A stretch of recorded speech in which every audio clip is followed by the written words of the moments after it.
વરસાદ બાદ રાજ્યભરમાં રોગચાળો ફાટી નીકળ્યો છે તો રાજકોટ શહેરમાં રોગચાળો વકર્યો છે। સામાન્ય બીમારીના 2342 કેસ નોંધાયા છે, જ્યારે શરદી ઉધરસના 1239 કેસ નોંધાયા છે। રાજકોટમાં ઓપીડીની સંખ્યામાં પણ વધારો જોવા મળ્યો છે। તાવના 739 કેસ નોંધાયા છે। બીજી તરફ ઝાડા ઉલટીના 359 કેસ નોંધાયા છે। ડેન્ગ્યુના 29 કેસમાં અચાનક ઉછાળો જોવા મળ્યો છે અને ટાઇફોઇડના 5 કેસ તો કમળાના 2 કેસ નોંધાયા છે, જ્યારે મેલેરિયાના 2 કેસ તો ચિકનગુનિયાનો 1 કેસ નોંધાયો છે। મિશ્ર ઋતુની અસરમાં વાયરલ અને મચ્છરજન્ય બીમારીના કેસમાં અચાનક જ વધારો જોવા મળ્યો છે।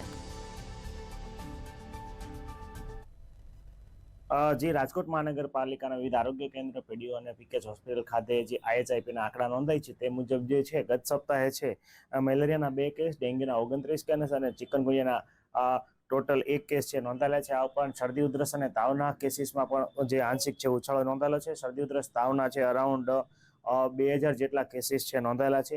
જોવા જઈએ તો સિઝનલ ફ્લૂ અને સ્વાઇન ફ્લૂ અથવા સામાન્ય શરદી ઉધરસ વાયરલ ઇન્ફેક્શનમાં પણ વધારો છે ઉત્તરોત્તર નોંધાયેલો છે। આ ઉપરાંત જોવા જઈએ તો ડાયરિયા વોમિટિંગના કેસીસ પણ 360 જેટલા છે એ નોંધાયેલા છે। ટાઇફોઇડના 5 કેસ અને જોન્ડિસના 2 કેસ છે એ IHIPના આંકડા મુજબ છે રાજકોટ મહાનગર ખાતે નોંધાયેલા।